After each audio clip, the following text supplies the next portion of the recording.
you forgotten that once we were brought here, we were robbed of our name, robbed of our language. We lost our religion, our culture, our God. And many of us, by the way we act, even lost our minds. Why should the black man in America concern himself, since we've been away from the African continent for 400 years, 300 or 400 years? Why should we concern ourselves? What impact does what happened to them have upon us? Number one, first you have to realize that up until 1959, Africa was dominated by the colonial powers, and by the colonial powers of Europe having complete control over Africa, they projected the image of Africa negatively. They projected Africa always in a negative light. Jungles, savages, cannibals, nothing civilized. And naturally, it was so negative until it was negative to you and me. And you and I began to hate it. We didn't want anybody to tell us anything about Africa, much less call us an African. And in hating Africa and hating the African, we ended up even hating ourselves without even realizing it. Because you can't hate the roots of a tree and not hate the tree. You can't hate your origin and not end up hating yourself. You can't hate Africa and not hate yourself. And you show me one of these people over here who have been thoroughly brainwashed, who has a negative attitude toward Africa, and I'll show you one that has a negative attitude toward himself. You can't have a negative attitude toward yourself, a positive attitude toward yourself, and a negative attitude toward Africa at the same time. To the same degree that your attitude, that your understanding of, an attitude toward Africa becomes positive, you'll find that your understanding of and your attitude toward yourself will also become positive.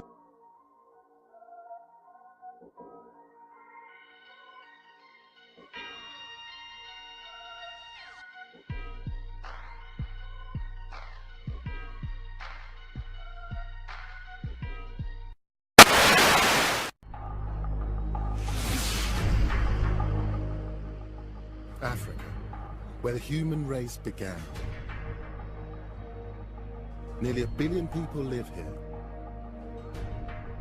And it's a continent with an incredible diversity of communities and cultures. Yet we know less of its history than almost anywhere else on Earth.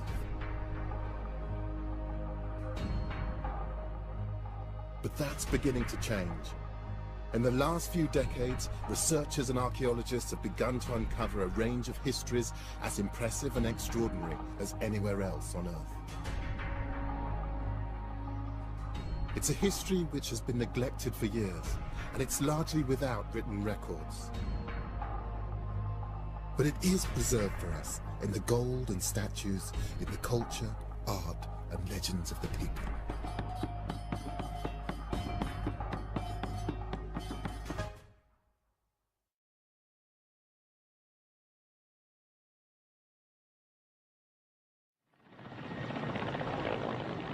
I'm beginning my search in the far north of the continent, in what is now known as the Sudan.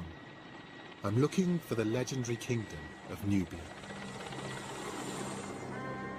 Nubia is the traditional name for the northern part of Sudan, near the Egyptian border. For thousands of years, a civilization dominated the area there, in what's now the Eastern Sahara.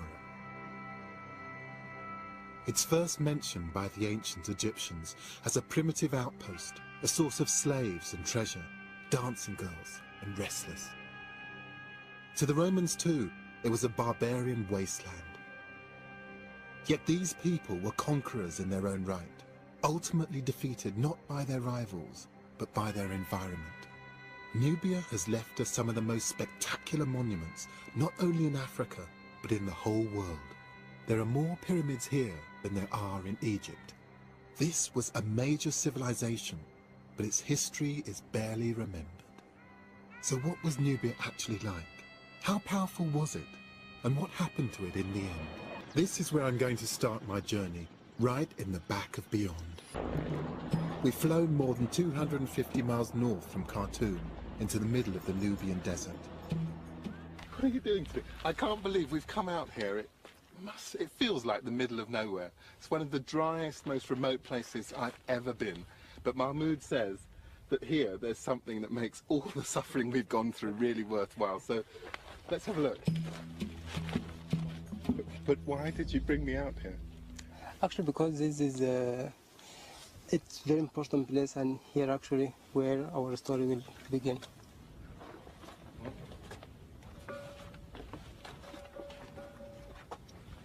Something interesting. Oh, it's a bell. It's not a bell, but it's what we call the rock gong. So how old is this, Mahmoud? It's not less than 5,000 5,000 years? BC. Wow. Mm.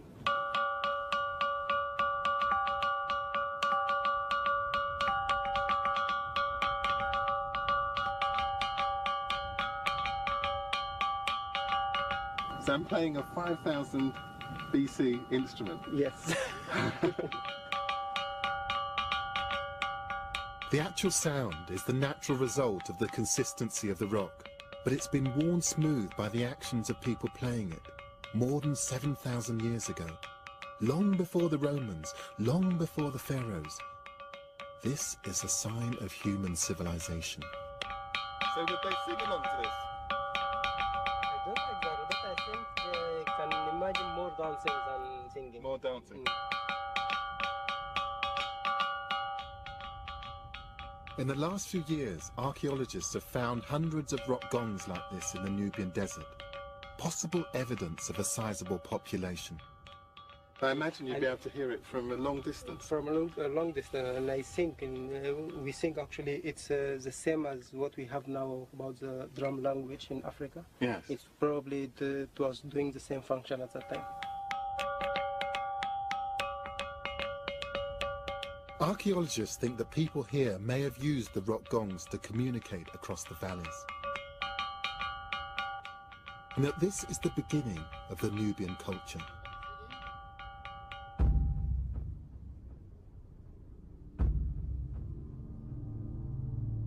But why here? This is the middle of one of the harshest deserts in the world. Mahmoud has something to show me. It's been a secret until recently. Now I will show you a very special thing. Oh, have a look at it. Oh, wow. That's amazing. It's cattle. Yeah, And how old is that? something like 5,000, 6,000 BC. BC, BC. 5,000, 6,000. It's just astounding. When were these discovered? It's just last March. Can you imagine? Last March. We are in August. So not many people have five seen months ago. Yes, you are the second after the mission who discovered the site. Really? Really, you are What the a second to be privilege. here. Rock art is the oldest form of pictorial representation known. Research has shown that the pictures are unlikely to be just a depiction of everyday life. Instead, they concentrate on subjects that are of great significance to the people who made them. So I'm amazed to discover that out here, deep in the Nubian desert, they should be making images of cattle. But this is desert, though. But it was in the desert in 7 or 6,000 BC. Mahmoud tells me it's a story of catastrophic climate change. Recent research has shown that some 7,000 years ago, most of the Sahara was in fact green. You can see the outlines of dry valleys or wadis. They were once big rivers which flowed into the Nile. And between them stretched grassland savannas of the kind that you have to go much further south to see today. So this area here, once upon a time would have had grass in it, it would have been lush, it would have supported cattle and or probably complex communities as Yes, well. and even wild animals. What kind of animals might it? Yeah, actually, based on the rock drawings we have around here, we have lions, we have elephants, we have giraffes. So the wildlife and the ecology of sub-Saharan Africa Yeah. once existed. Yes. That's amazing. Mm. And this is the proof of that. Yeah. So you can imagine sort of the cattle, Mm-hmm. well, with a stretch of the imagination, the cattle in this valley, the river just down there, Yes, yes. and people, someone at some point coming up here and with one of these stones just And making this depicting all this kind of drawings.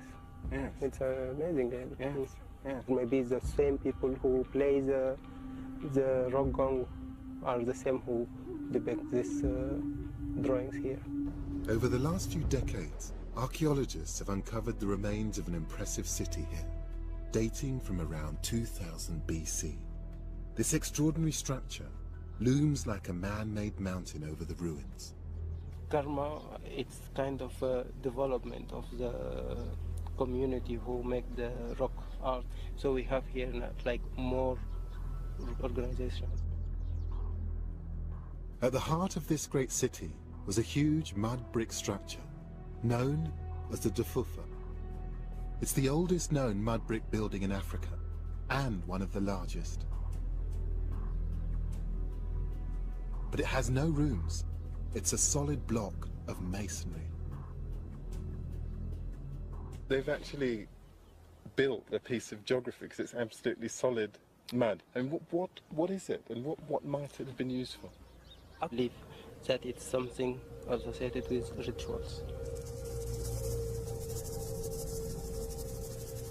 It's something like a temple or something like this. There's a small museum here with some of the finds from the excavations which give a flavour of the Nubian culture. And even when it's laid out like this, with the artefacts numbered off and catalogued, you can see quite how distinctive it is. Take the pottery. Archaeologists now know that people were making pottery here even before they began to plant crops, and long before ancient Egypt. The polished surfaces and black rims imitate the forms of polished drinking gourds I've seen and used elsewhere in Africa. It's extremely finely made, but it's done entirely by hand. They weren't using a potter's wheel for this. And the extraordinary thing is that this technique can still be found today, 4,000 years on. Everywhere you go around here, you see these characteristic water jars. They aren't mass-produced in a factory. Instead, they're made by women in a local village. Just gathering some goat poo, I think it is, which apparently is used in the mixture with the clay. And this is a village across the Nile from where we've been staying, where they create these amazing clay pots. And we're being shown by one of the local women how they actually do that from the point of kneading the clay to the finished product. I've done some pottery myself, and I know from hard experience that this technique is actually extremely difficult. It's as sophisticated as the mud brick architecture of the Dufufa. This technique may be ancient, but it's perfectly adapted to the conditions here. The red slip is designed to get the surface of the pot just right, porous enough for slow evaporation to keep the contents cool. These continuities of tradition and practice are an even more important insight into the culture of ancient Nubia, because the Nubians of Kerma never developed writing. Although the Nubian kingdom is long gone, it still exerts a pull. And these ruins have really affected me. In a sense, Kerma is the lost kingdom that I'd always dreamt of seeing. It's every bit as spectacular as anything that I've seen in Egypt. 4,000 years ago, the Nubians of Kerma were apparently thriving, with their great mud brick monument, their herds of cattle, and a sizable population. So why did they disappear, and where did they go?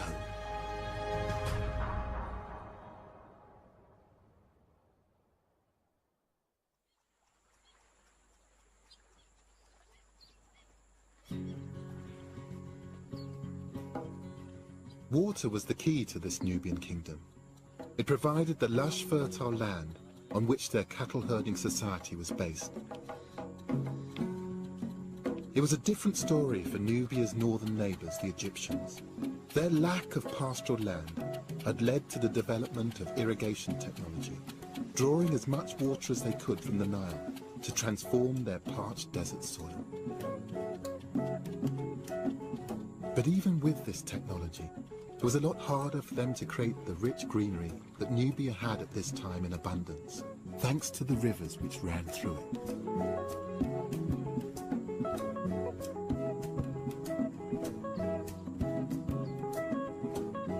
Nubia was a tempting target for the ambitious pharaohs. There were frequent raids and retaliations.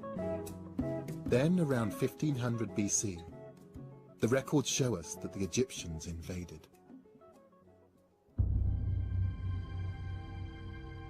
Their target wasn't just Kerma. They continued another 180 miles along the Nile to a place called Jebel Barkal.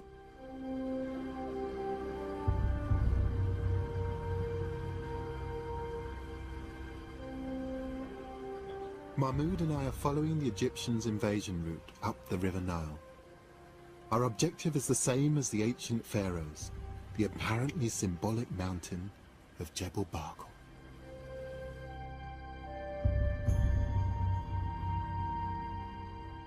You can see there is also a kind of feature on the mountain itself, like this very interesting pinnacle here. If you can just see from the top, like a crown on the head of a cobra.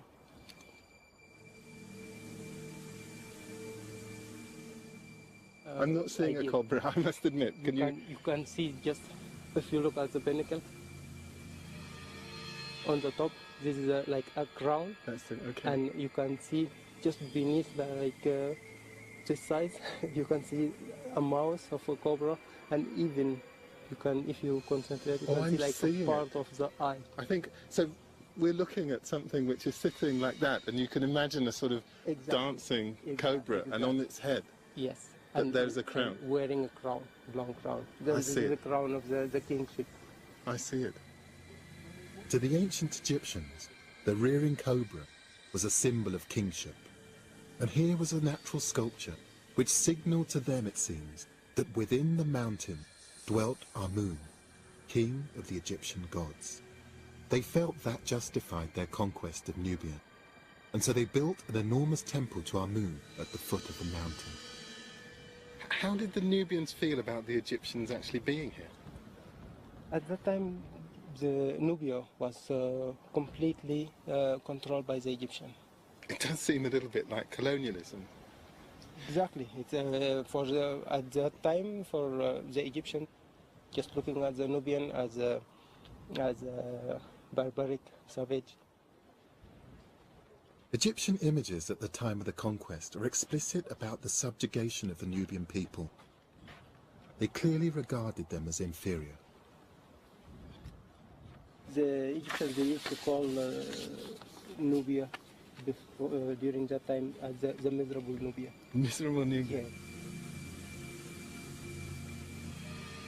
The images also make it clear that the Egyptians made the most of Nubia's natural resources and demanded riches as well as respect.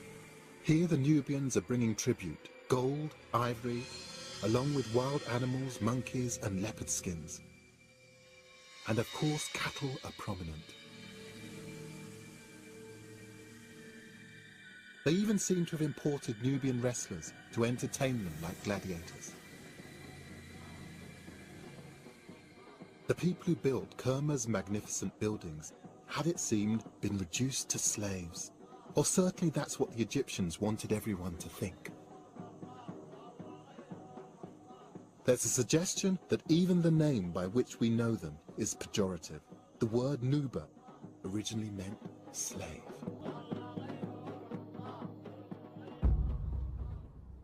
The Egyptians had painted the Nubians as mere slaves. What Mahmud wants to show me is that the story isn't so simple.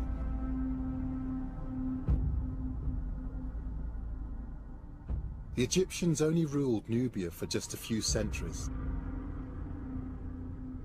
And there's hard evidence that the Nubians are able to get their own back on their conquerors. But surrounded by all these massive Egyptian remains, I find that hard to believe. Mahmud says that if I had any lingering doubt that the Nubians turned the tables on the Egyptians, that would be completely extinguished by having a look at what's in here.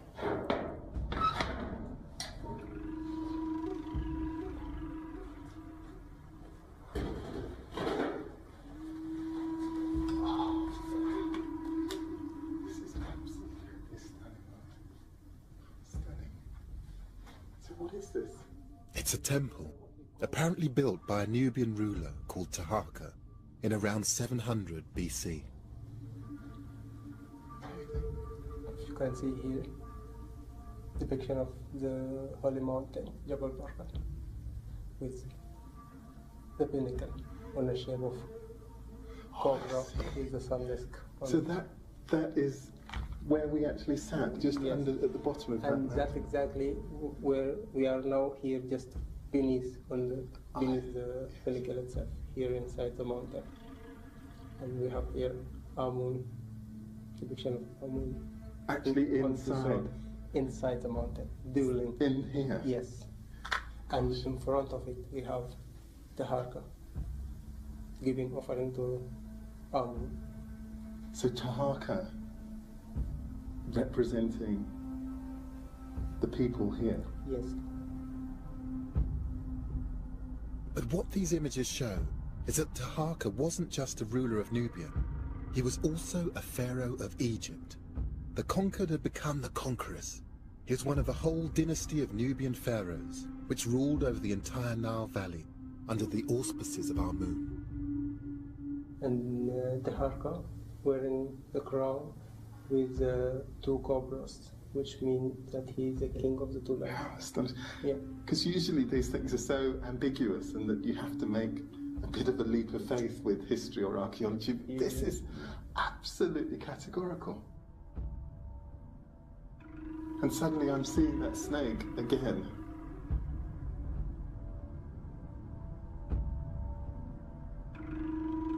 These are black pharaohs, Nubians, part of that lost kingdom of Nubia.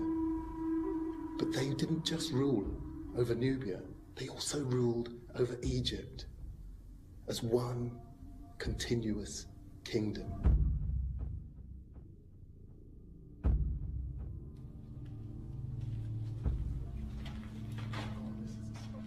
These hieroglyphs show how Taharqa celebrated his joint Nubian-Egyptian kingdom in the sanctuary of this temple. On the one side, he depicted the Nubian gods, And the other wall here. with the Egyptian deities on the other. This black African civilization held sway from the Upper Nile all the way to the Lebanon for over a century. These statues, discovered only a few years ago, give us a portrait of the Nubian pharaohs in all of their self-confidence. These people ruled the whole area from here down in the Nubian territory right the way up into Egypt. And you can tell that by looking at their headdress. These two snakes, one for Nubia, one for Egypt. And you can tell how threatening they were to the Egyptians because they've all at some point had their heads knocked off. Just look at them. And though they were unable to keep their hold on Egypt, the Nubian kingdom survived for centuries afterwards. But now they had acquired some Egyptian habits. From this time onward, Nubian rulers would be buried in pyramids like the pharaohs of old. There are more pyramids in Sudan than in Egypt. But this wasn't simple imitation. It had been centuries since Egyptian rulers used pyramids, and these pyramids are of a very different shape. This was the Nubians celebrating their own glory. But the Nubians had another greater enemy than the Egyptians: the environment. At the time of Taharqa, around 700 BC, the archaeological records show that the desert was approaching ever closer, and Kerma itself had lost its grazing land. The pressure of the desert meant that the heartland of the Nubian kingdom now moved further south, another 350 miles along the Nile, around a place called Meroe. And although the Egyptians had left their mark on the Nubian culture, there's evidence here also of more ancient Nubian beliefs. I can see the Egyptian influence in the shape of this temple. But the relief sculpture on the walls expressed a decidedly un-Egyptian worldview. By 200 BC, the Egyptian god Horus has been demoted to the back of the line. So this is in a line of seniority? Exactly. Even the great Amun of Jebel Barkal is playing second fiddle to the completely non-Egyptian war god Apedemak. He's more senior, shown presenting the sign of kingship to the Nubian ruler. What I was showing him was this picture here of these statues that were found over in Egypt, Upper Egypt, of black men that were placed there or carved out of solid granite thousands of years ago. And if you notice, he didn't ever turn it toward the camera. He kept it down. Well, I started to turn it toward the camera, but I didn't. I was trying to be polite. And at that point. And but today in the Los Angeles Times on page 2, they have this same picture. You look in today's Los Angeles Sunday Times, and they have a story on page 2 about this temple over in Africa. They call it Egypt, but Egypt is in Africa. And the value of which is so tremendous, it points out how the United Nations is trying to float a loan of around $30 million to save this temple from being covered by the waters that will be brought up by this Aswan Dam that they're trying to build over there. And this thing is so shrewdly done that the average Negro will look at it and read it, and because it says Egypt, he never identifies it with him or him with it. It shows you how shrewd the white man is. But when all you have to do is look at the features of the thing, and you can see, brother, they got all the features that the white man says Negroes have. But because it is associated or connected with something of such value, archaeological and historic, anthropological value, the white man tries to steal it for himself and says, no, these are white people, these aren't black people. And look at this for yourself. Look closely at it, and then, and if you notice, you'll also read in there where the United States is on record as being against putting out the money necessary to save this archaeological wonder. They're against it. And it tells you in the paper that they're against it. They want to let it go on and go beneath the waves. There was a time when America would be for preserving something like that. Because in those days, the black man was so dead mentally, he could look right at it and wouldn't know he was looking at himself. He looked right at it and wouldn't know he was looking at himself. And today, when we see a black man, we know that's a black man. Whether they call him an Egyptian, a Re-Egyptian, or an Ab-Egyptian. Don't care what they call him. All you got, if he look like you, he's the same thing as you. And this man that they have here, brothers and sisters, it has nothing but the features of a pure black man. Also, they tell me that there's an exhibition going on in Los Angeles right now somewhere about King Tut. Where is that? Some kind of museum. Where is it? Exposition. Where is it? Oh, Exposition Park. I saw King Tut's mummy tomb when I was in Egypt.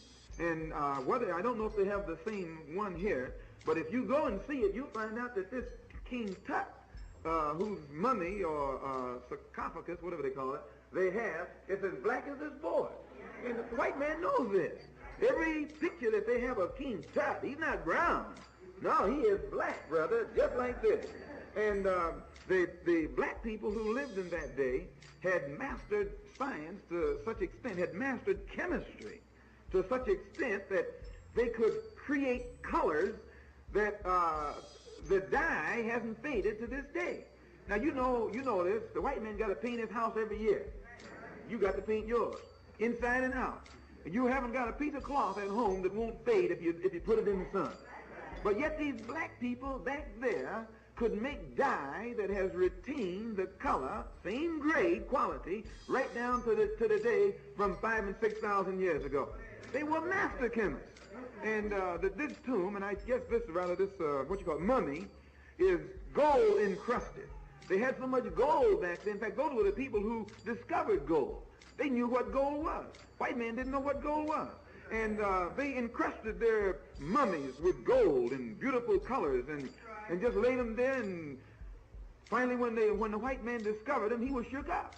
and wondered how could these people back so long ago, supposed to be dumb, know so much about so much, know so much about so many things that he doesn't know about today.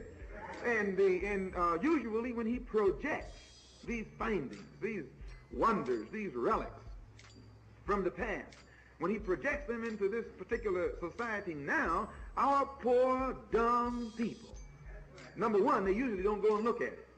You don't find very many Negroes in museums. No, they don't. They go to the ballpark, to the ball game. They don't even go to the zoo.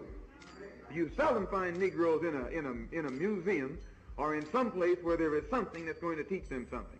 And again, I'm not knocking Negroes saying this. I'm talking to you and me. As Minister John said, there's no strangers here today. We're having a little family chat.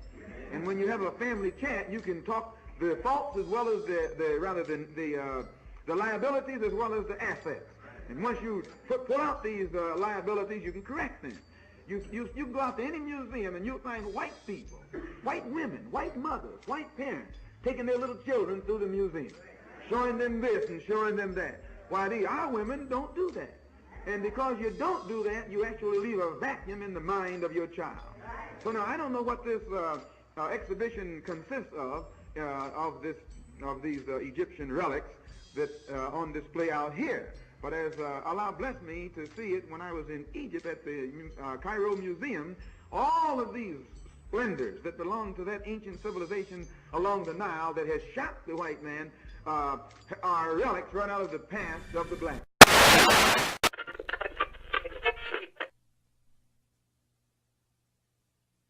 A new discovery which has not yet been published. It relates directly to the black communities across America. After here, I'm going to Bimini. As she said, I'm also going to be speaking at the Ouachita Conference again in Louisiana about this. But before I tell you about that, people will say, well, big deal, so what? Why is history important at all? History is extremely important. Imagine if I could take from each one of you as an individual everything you knew about life up to last week and just erase it. Where would you be? You'd be lost. You'd be incompetent. You wouldn't know how to plan for the future. And you do the same thing with a people. If you erase their history or you don't tell enough about their past, they also become incompetent and they can't fulfill the future. And that's why a lot of people in the black community have felt, well, how come all of the dreams of the civil rights movement aren't yet fulfilled? And one reason is because this history is still suppressed. It still isn't taught. But there's been a recent discovery which is going to blow the lid off of all that. And that's what I'm going to talk about. Now, basically, what science has now found, although this is suppressed for the most part, there have been some great researchers. You have some wonderful books, like by Ivan van Sertima, who's talking about these things. This is not taught in your public schools, although it will be. The history that the children are learning today is not going to be history that's going to be taught in the next 25 years. It's going to be radically different. We now know for a fact that long before Columbus, there were 4 major migrations of blacks to the Americas, different parts of the Americas, for totally different reasons, totally separated from each other by many centuries. But nonetheless, there were these black, you can call them migrations, but they were not entire. I'll describe, and you can make up your own mind what they were. The most recent of these took place about 400 years before Columbus was even born, and it's all outlined in a marvelous book over there. It's called The Golden Trade of the Moors. And it is now known that the West African kingdom of Mali had huge fleets of merchant vessels, and that these kings, these black kings of West Africa, began sailing across the Atlantic to Mexico as early as 900 AD.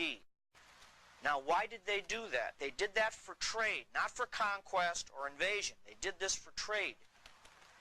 Mali was very wealthy in gold. They had lots of minerals. Some of the black kingdoms, they were called the Yoruba or the Benin. They were great workers in bronze. But the trouble with West Africa, and it's still a trouble today, not enough food, famine. Somehow, the black kings of Mali had preserved this tradition of long before, where there was this kingdom across the sea, a totally different one, was very hard to reach. You needed to have excellent ships and good sailors, and nobody in Europe was doing it at this time. But if you cross that sea, this other kingdom across the Atlantic was very rich in a certain kind of food, which the people over there called maize. We now call corn. And these West African kings launched at least 2 major fleets, trading ventures, that went across the Atlantic 900 AD to about 1600 AD. And they brought over their bronze work, and they taught the Mexican people, the ancient Mexican people, who were then known as the Mayas. The Mayas had built up a great kingdom of their own, but in 900 AD they were in decline. They were really on the outs. Nobody knows exactly why, but their society was in decline. They were losing all of their technology. Then these black fleets came across from West Africa, from Mali, and they presented a lot of gold work, bronze work, and in return they came back with shiploads of corn, maize. Now we know for sure that this actually happened because very recently, you'll see in the next issue of our magazine, not this issue, the next issue is coming out in about 2 weeks. This is part of the discoveries are happening so fast and furious it's hard to keep track. They now have found that a certain type of maize or corn which is growing in West Africa, has been growing there for many centuries, is not native to West Africa. It is a type of corn which comes from Mexico, could have only been brought over by these Mali seafarers over 1,000 years ago. So this is a first concrete proof that they beat Columbus by centuries, and were not just on a voyage of exploration. They were going back and forth, bringing corn back. Now, why do we know about that? Well, this trade stopped abruptly 1600 AD.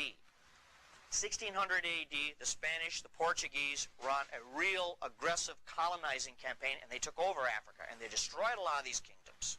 And with the destruction of these kingdoms went all the knowledge and all the history of these past trades. This is a tremendous lesson for us because, you know, we're so proud of our American civilization. We think it'll go on forever. But when a civilization falls, history tells us it takes almost all memory of it with it. Civilization is really very fragile. And that's why these lessons from the past are very, very important. If we want to preserve our civilization, we have to learn what happened to these others that crashed.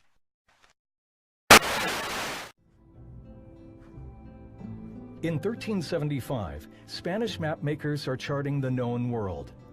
On a map of North Africa, they draw a picture of a man who has status. More gold than anyone else, and he makes all the rules. The text says, "So abundant is the gold which is found in his country, that he is the richest and most noble king in the land." His name is Mansa Musa.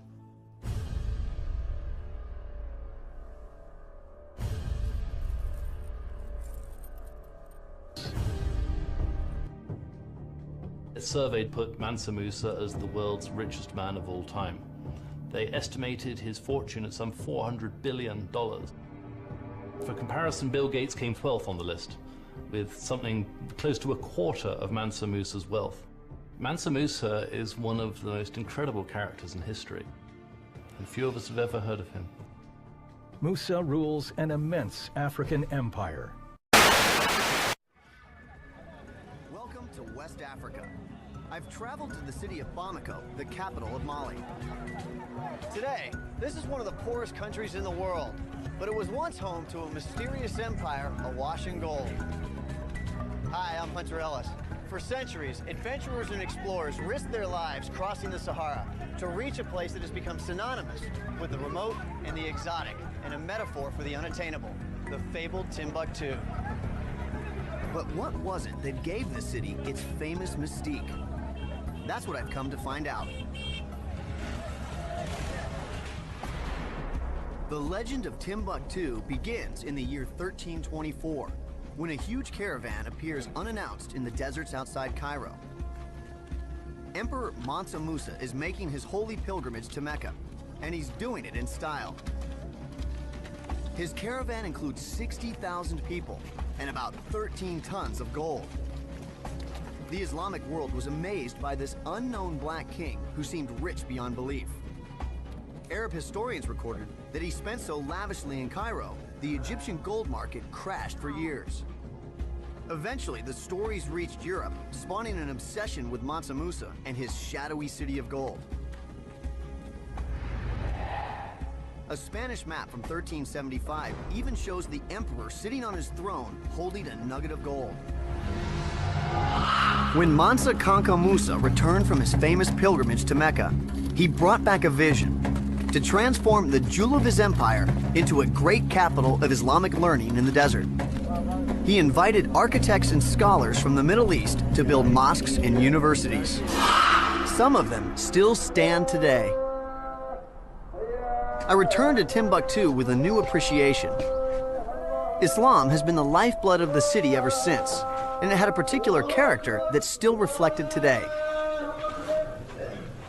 Philippe Royce, an expert in Arab and Islamic history, takes me to visit a traditional Islamic school, or madrasa, where I can see it for myself. Islam in West Africa is very tolerant, and there is not the kind of problem you can find in other Islamic countries.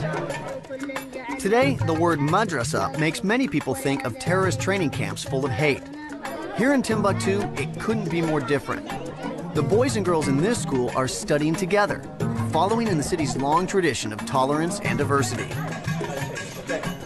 Philippe next takes me down the street to the Sankore Mosque to show me the full expression of this tradition. During the Middle Ages, this was the Harvard or Yale of the Muslim world. And after Kanka Musa's pilgrimage to Mecca, didn't Timbuktu just grow tremendously? Yes, exactly. And how many people were we talking about? There was about 100,000 people. And how many of those were scholars? Quite a part of them. 25,000 scholars? 25,000, yeah. So, I mean, this was a city of great knowledge then. Yes, absolutely. It was absolutely incredible. It is unique, I think, in the world. The city developed such a reputation that scholars came from all over the Muslim world to study not only Islam, but astronomy, mathematics, history, and medicine. By the mid-16th century, Kanka Musa's dreams had come true. Timbuktu rivaled Cairo and even Mecca as a center of learning, boasting over 150 schools. But if the golden age of Timbuktu is long gone, Philippe tells me that some of its treasures do remain. King Mansa Musa, who ruled the West African Empire of Mali, and in 1324-ish he left his home and made the Hajj, the pilgrimage to Mecca.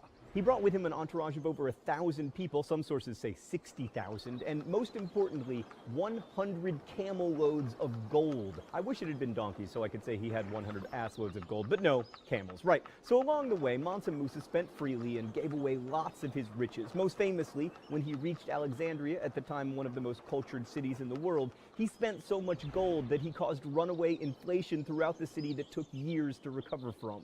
He built houses in Cairo and in Mecca to house his attendants, and as he traveled through the world, a lot of people, notably the merchants of Venice, no thought bubble, like actual merchants of Venice, right.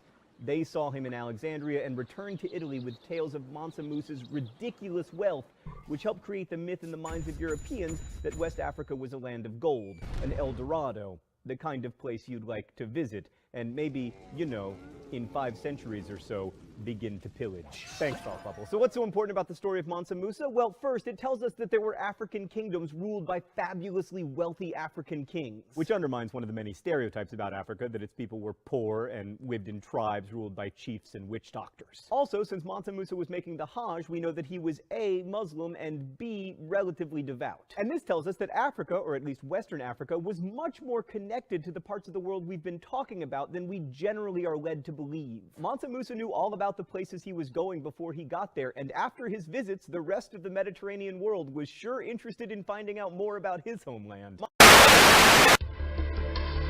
The Great Kings and Queens of Africa is presented by Anheuser-Busch to honor and preserve a part of the rich and proud African culture, and to cultivate a deeper understanding of the many contributions that history has made to the world.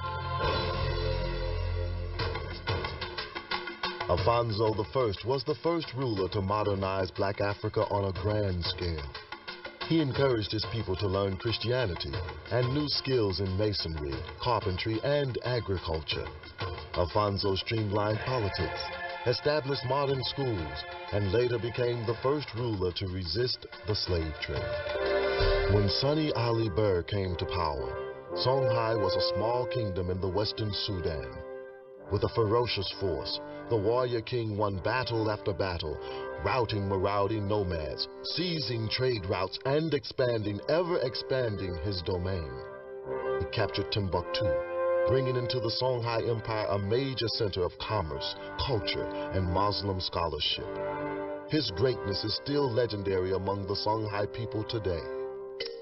Askia the Great was a fair and deeply religious man who at times fought established tradition to rule in the best interest of his people.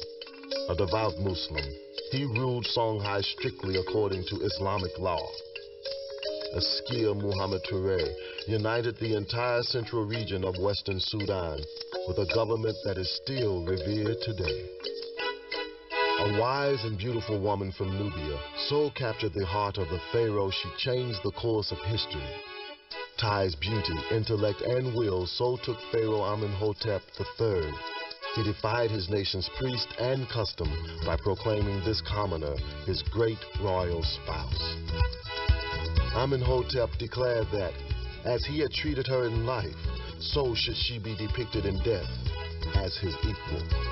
And so the colossal sculpture ordered for their temple thus portrays them as a pair of majestic monarchs, both proud, both noble, a strong leader and military innovator. Shaka is noted for revolutionizing Bantu warfare through standardized weapons and special tactics. Many enemies would flee at the mere sight of Shaka's troops. With cunning and confidence as his tools, Shaka united all tribes in South Africa against colonial rule.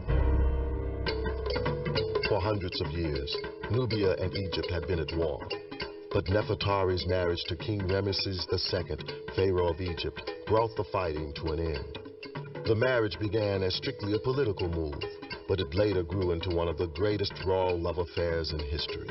In fact, the temple which Ramesses built for her at Abu Simbel is one of the largest and most beautiful structures ever built to honor a wife and to celebrate peace. One of the greatest monarchs of the Congo, King Shamba, had no greater desire than to preserve the peace. He designed an extremely democratic government featuring a system of checks and balances that represented all Bushango people. Also, Shamba promoted the arts and crafts to their highest level during his reign.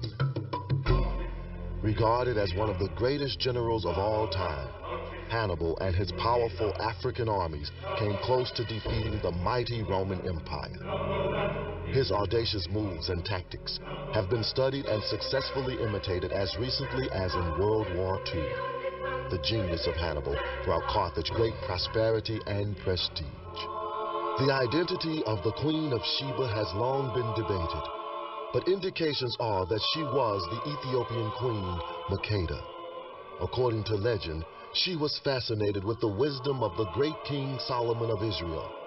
Upon meeting, the king and queen were equally intrigued with one another. Fondness grew into love, and their union produced history's longest line of royalty descendants.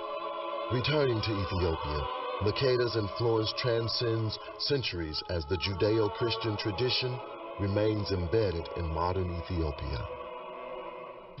Teaching a doctrine of love and peace, Akhenaten was the first ruler in recorded history to believe in the concept of one God. He and his wife, Queen Nefertiti, changed Egyptian culture so radically that their influence was felt centuries later through more natural visual art styles and a fuller, warmer language for poetry, songs, and storytelling. At the age of 16, this great Nubian king led his armies against the invading Assyrians in defense of his ally Israel. It earned him a place in the Bible in the books of Isaiah and 2 Kings. Despite continuous warfare, Taharqa was able to build overwhelming projects throughout his empire, including a temple with carved images over 100 feet high. The Egyptian queen ascended to power at the age of 17 to become one of Africa's greatest female rulers. Intelligent and witty, Her graceful nature and stunning personality were valuable diplomatic attributes. Striving to elevate Egypt to world supremacy, Cleopatra persuaded Julius Caesar and Mark Antony to renounce their Roman allegiances to fight on behalf of Egypt. Each, however, met his death before Cleopatra's dreams of conquest were realized. Disheartened, Cleopatra pressed an asp to her breast, ending the life of the world's most celebrated African queen. Osei Tutu was the founder and the first king of the Asante Nation in what is now Ghana. He was able to convince a half a dozen suspicious chiefs to join their states under his leadership. According to legend, this occurred when the golden stool descended from heaven and came to rest on Osei Tutu's knees, signifying his choice by the gods. The kingdom would endure for 2 centuries. Menelik was the overshadowing figure of his time in Africa. He converted a group of independent kingdoms into the strong, stable empire known as the United States of Abyssinia, or Ethiopia. Resisting European colonization and uniting the opposing kingdoms made him one of the great statesmen of African history. Though dead for nearly 100 years, Nihanda remains what she was when alive, the single most important person in the modern history of Zimbabwe. When English settlers invaded in 1896, Nihanda and other leaders declared war. At first, they achieved great success. But as supplies ran short, so did battlefield victories. Nihanda was eventually captured and executed. Although gone, she was not forgotten, and is still referred to as Mbayu, grandmother, Nihanda, by Zimbabwean patriots. Khama distinguished his reign by extracting technological innovations from the Europeans while resisting their attempts to colonize the Kwana land. Advancements included the building of schools, scientific cattle breeding, and a police corps which practically eliminated crime. In 1875, Khama appealed to Queen Victoria of England to protest English settlement in his country. The English honored Khama and his call for continued freedom for Bechuana land. For half a century, the Basutu people were ruled by the wise and just founder of their nation, King Mosweswe. The Basutu had to fight for their survival against plundering Africans, European colonialists, and particularly the Boers. As the relentless Boers were about to annihilate the Basotos, Mosweswe persuaded the British to make Masutu land a protectorate, a diplomatic coup that helped to assure his nation's survival and to assure Mosweswe a place in African history. Nzinga of Angola was an astute diplomat and an excellent military leader. To arrest the swelling influx of slave-hunting Portuguese, she waged war for nearly 30 years. Because of her quest for freedom and relentless drive to bring peace for her people, Nzinga remains a glimmering symbol of inspiration. Samori launched a conquest to unify West Africa into a single state, spanning 100,000 square miles. In each city, Samori built a mosque, a testimonial of his devotion to Islam. During the 18-year conflict with France, powerful Samori continually frustrated the Europeans. His astute military prowess prompted some of France's greatest commanders to entitle the African monarch the Black Napoleon of the Sudan. The people of Dahomey often refer to their monarch, Behanzin, as the King Shark for his strength and wisdom. Behanzin maintained a strong army to defend his nation's sovereignty, including a division of 5,000 female warriors who were noted for their formidable zeal in battle. A fond lover of the humanities, Behanzin is credited with some of the finest song and poetry ever produced in Dahomey. Mr. O'Connor. What is your real name? Malcolm X. Is that your legal name? As far as I'm concerned, it's my legal name. Have you been to court to establish that I didn't have to go to court to be called Murphy or Jones or Smith. Excuse me for answering you this way. That's all right. If a Chinese person were to say his name was Patrick Murphy, you would look at him like he's insane, because Murphy is an Irish name, a European name, or the name that has a Caucasian or white background. And a yellow person, Chinese is a yellow man, and he has nothing to do or no connection whatsoever with the name Murphy. And if it doesn't look proper for a person who is yellow or Chinese to be walking around named Murphy or Jones or Johnson or Bunch or Powell, I think it would be just as improper for a black person or the so-called Negro in this country, as we're taught by the Honorable Elijah Muhammad, to walk around with these names. And therefore he teaches us that during slavery, the same slave master who owned us put his last name on us to denote that we were his property. So that when you see a Negro today who's named Johnson, if you go back in his history, you'll find that he was once, his grandfather or one of his forefathers was owned by a white man who was named Johnson.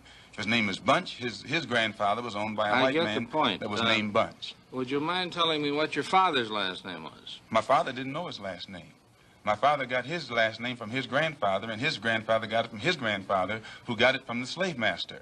The real names of our people were destroyed during slavery. Was there any line, any point in the genealogy of your family when you did have to use the last name, and if so, what was it? The last name of my forefathers was taken from them when they were brought to America and made slaves. And then the name of the slave master was given, which we refuse. We reject that name today. You mean you won't even tell me what your father's supposed last name was or gifted last name was? I never acknowledge it whatsoever.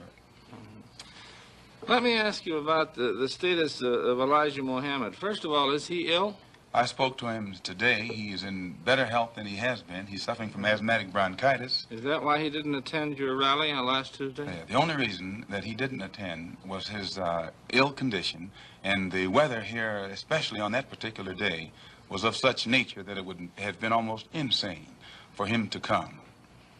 Well, now, did you hold that meeting last Tuesday because it coincided with the general election, the primary election? I think if you study the history of Mr. Muhammad's work and religious work in this country, we've had our convention on February the 26th every year for, I think, the past 33 years.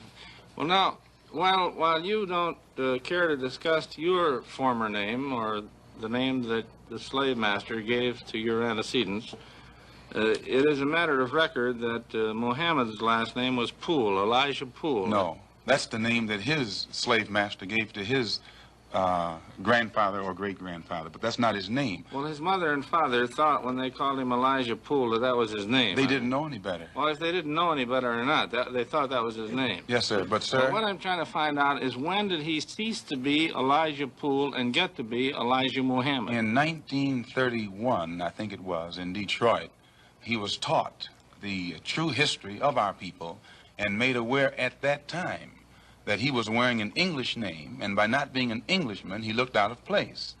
And his teacher gave him the name that he's wearing today, Muhammad, Elijah Muhammad. All right, now when did he become what he purports to be in your literature, the son of Allah?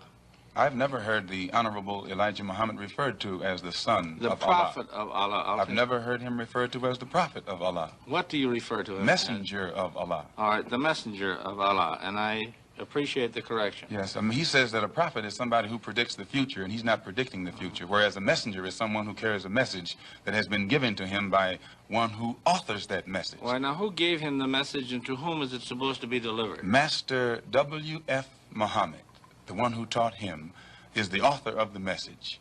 He gave it to the Honorable Elijah Muhammad, which makes him the messenger.